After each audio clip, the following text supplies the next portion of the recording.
끼워 팔기 신세로 전락한 산적들과 고된 수행 중인 옥녀. 감옥에 숟가락으로 구멍을 판 산적들이 구멍으로 들어가 탈출을 시도하고 있었어요.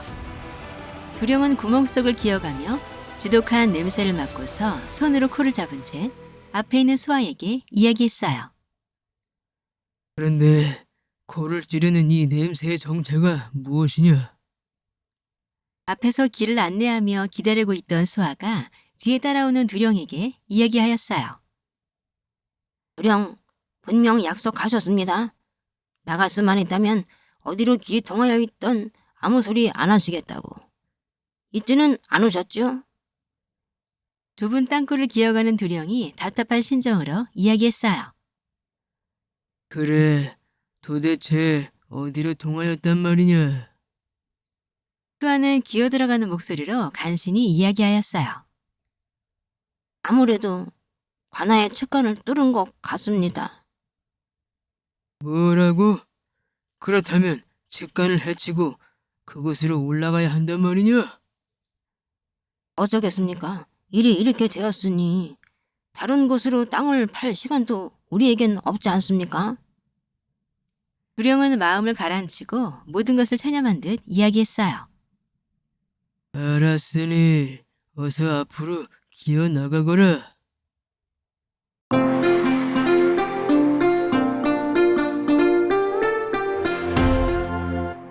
측간을 거쳐 탈출에 성공한 산적들이 측간에서 기어 나오자 온몸이 인분으로 범벅이 되어 그야말로 꼴이 말이 아니었어요. 산적들은 서로의 모습을 보고 기겁을 하며 진동하는 냄새에 코를 움켜쥐고는 일단 달리기 시작하였어요. 앞서서 무작정 뛰어가는 두령을 보고 수아가 외쳤어요. 어디로 달려가시는 것입니까, 두령? 두령은 뒤도 돌아보지 않고 숨도 쉬지 않으며 고개를 돌려 대답했어요. 어디로 가겠느냐? 일단 냇가로 가서 몸을 씻어야지. 냇가로 달려가 몸을 던져 몸에 묻은 오물을 씻고는 옷을 벗어 물에 여러 번 헹구고 나니 산적들은 그제서야 한숨 돌리며 자신들이 탈옥에 성공한 기쁨을 만끽할 수 있었어요. 하늘에선 그런 그들의 마음을 헤아렸는지 굵은 장대비가 쏟아지기 시작하였어요. 두령은 두 팔을 하늘을 향해 벌려 다시 찾은 자유를 만끽하였어요. 굵은 장대비가 서서히 잦아들고 어느새 비가 멈추자 산적들은 젖지 않은 나무들을 골라 모닥불을 피우려 했지만 습기가 많고 젖지 않은 나무들을 쉽사리 찾지 못하여 불을 피우는데 어려움을 느끼고 있었어요. 무엇하느냐? 모닥불은 아직 먼 것이냐? 너희들은 항상 어찌 그리 굼뜨기만 한 것이냐? 조금만 기다리십시오. 금방 됩니다요. 웃는 얼굴로 두령에게 대답을 한 수아는 고개를 돌려 투덜거렸어요. 나무가 다 젖어 불이 붙지 않는 것을 우리 탓만 하는구만. 두령이 저러는 것이요? 하루 이틀인가? 어서 불이나 붙이자고. 천신만고 끝에 불을 붙인 산적들이 젖은 옷을 말리며 기다리고 있을 무렵 어디선가 한 무리의 사내들이 나타났어요. 그중 우두머리로 보이는 검은 옷의 사내는 검을 손에 쥐고 산적들을 가리키며 물었어요. 거기 새놈! 여기서 무엇을 하고 있는 것이냐? 벌거벗은 채로 무리들을 바라보던 수아들이 당황하여 두령에게 물었어요. 두령, 어찌합니까? 관아에서 우리가 탈출한 것을 발견하고 사람들을 보낸 것인가 봅니다. 아둔한 녀석, 저자들의 복장을 보거라. 관원이 아니다. 필시 상인 패거리거나 주눅 건드릴 것이니 걱정하지 말거라. 나에게 혼쭐이 나서 꼬리가 빠져라 하고 달아날 것이니. 두령만 믿습니다. 멋지십니다요. 두령 멋쟁이. 두령은 말리던 옷을 대충 걸치고 검은 옷의 사내에게 소리쳤어요. 너희들이야말로 무엇을 하는 놈들이기에 남의 일에 그리 관심이 많은 것이냐? 나는 바람산을 주름잡던 장판술님이시다. 목숨이 아깝거든 어서 조용히 가던 길이나 그대로 가거라. 그리고 먹을 것이 좀 있으면 내려놓고 가면 더 좋고. 검은 옷의 사내는 피식 쓴웃음을 한번 짓더니 두령에게 이야기했어요. 보아하니 너희들은 관을 탈출한 죄수들이거나 주인 몰래 도망친 노비들 같은데 잘 되었구나. 내가 지금 급히 노비들을 수급하는 중인데 머릿수가 모자라 고민을 하고 있었는데 너희 세 놈을 끌고 가면 딱 약속한 수를 맞출 수 있게 되니 이것이 하늘이 나에게 준 선물이 아니겠느냐. 두령은 자신들을 노비로 삼겠다는 말에 대노하여 버럭 소리쳤어요. 어러지 같은 놈. 역시 내 생각대로 사람을 사고 파는 주눅꾼이었구나. 세상에 할 짓이 없어 사람 장사를 하느냐. 조금 전 네가 네 입으로 바람산 산적이라 밝히지 않았나? 나야 지엄한 국법에 의거하여 정당한 일을 행하는 사람이지만 너희들이야말로 나라를 좀먹는 기생충 같은 놈들이지 않느냐? 무엇이? 기생충? 우리로 말할 것 같으면 의를 위하여 단결한 진정으로 민초들을 위해 사는 사람들이다 이놈아. 두령님, 그것은 임두령이 그러하였고 우리는 아니지 않습니까? 두령은 눈치 없이 끼어드는 수아의 머리통을 쥐어박으며 이야기했어요. 그 방정맞은 입은 다물고 있거라. 검은 옷의 사내가 실실 웃으며 검을 들고 다가오자 두령이 당황하여 급하게 소리쳤어요. 네놈들이 숫자만 믿고서 이리 겁없이 행동하는구나.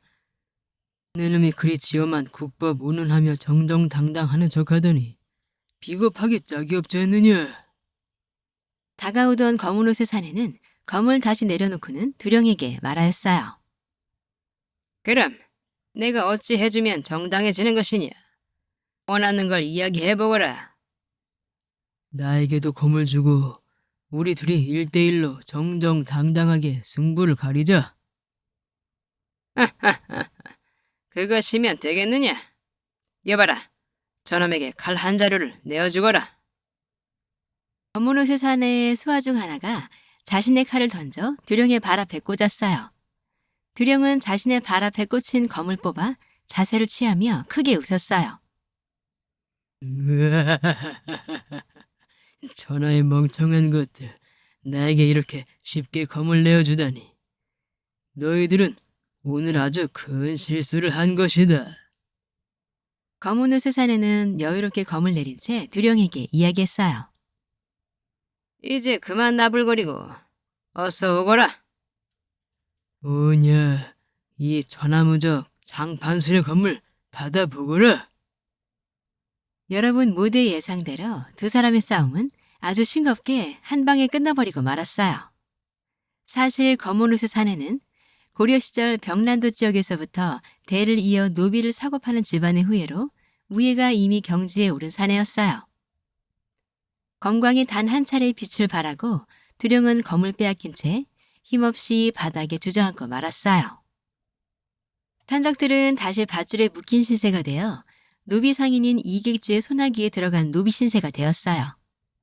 무리를 이끌고 가던 객주는 뒤를 한번 힐끗 돌아보며 자신의 부하에게 이야기했어요. 저런 놈들이 무슨 산적질을 하겠다고 설치는지 도무지 알 수가 없군. 아무튼 사내가 씨가 말라다는 이 일대에서 운 좋게 새 놈을 얻어 부인과 약속한 머릿수는 제거됐으니 다행이구나. 백조 어르신, 저놈들 꼴을 보아하니 아무짝에도 쓸모없는 하품들인데 괜찮을깝쇼?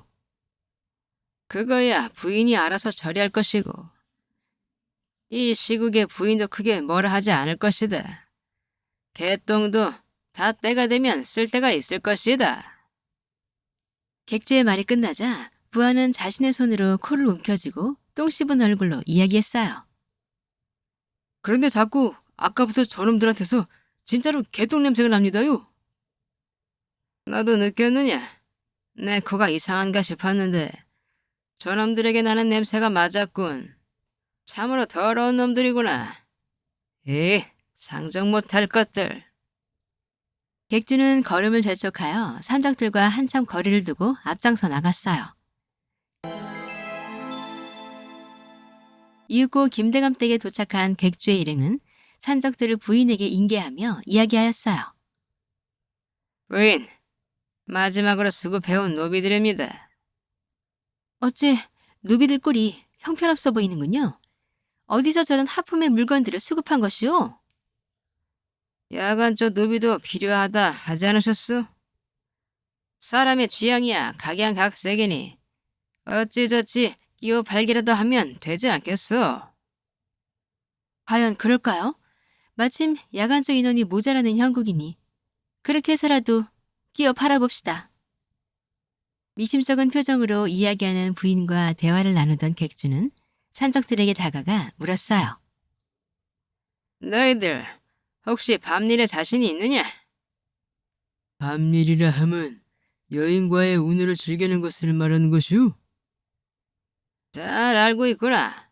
내 그것을 물은 것이니라. 그것이라면 나는 일가견이 있는 몸이오. 수아들도 얼른 끼어들어 말을 보탰어요. 우리들도 다른 건 몰라도 묶는 기술을 따로 연마한 적이 있어 여인들에게 색다른 재미를 줄 수도 있습니다, 어르신. 압류 자신 있습니다. 산적들과 대화를 나눈 객주가 부인을 바라보며 이야기했어요. 들으셨는지요? 이놈들도 뭔가 재주가 있다고 합니다. 혹시 모르니 끼워넣기 상품으로 써봅시다. 딱히 내키진 않지만 그리해봅시다. 산적들은 그렇게 하여 야간적 경매에 나오게 된 것이었어요. 연방의 명색교 교단에서는 수석 신도가 옥녀를 포함한 일반 신도들에게 식사를 배급하고 있었어요. 우리 명색교 신도들은 교주님을 위하여 언제나 준비된 마음과 몸을 유지하기 위해서 과식은 절대 안 될 것입니다. 하루 2번 감자 2알, 삶은 달걀 하나, 3일에 1번 별식이 있을 것이니 따로 몸 관리를 할 필요가 없습니다. 언제나 교주님을 향한 감사하는 마음으로 스스로 수양에 힘써야겠습니다. 알겠습니까? 명명색색 명명색색. 조그만 감자 2알에 삶은 달걀 하나가 전부인 배급을 받고서 옥녀와 친분이 두터워진 신도 하나가 투덜거렸어요. 하루 종일 일하는 것도 힘든데 먹을 것도 겨우 이것뿐이라니. 너무하네 정말. 소리내어 투덜거리는 신도에게 옥녀가 조용히 주의를 주었어요. 조용히. 지난번에 불평을 토로하던 신도가 끌려가 호되게 당하는 것을 못 보았습니까? 언니도 그리 될까봐 걱정이네요. 아휴, 그러게 입 조심해야지. 그나저나 희인락락주 간택은 언제 다시 하려나? 간택이라도 되어야 사는 것이 좀 편해질 텐데. 식사를 마치신 신도들께서는 다시 수영장으로 이동하십니다.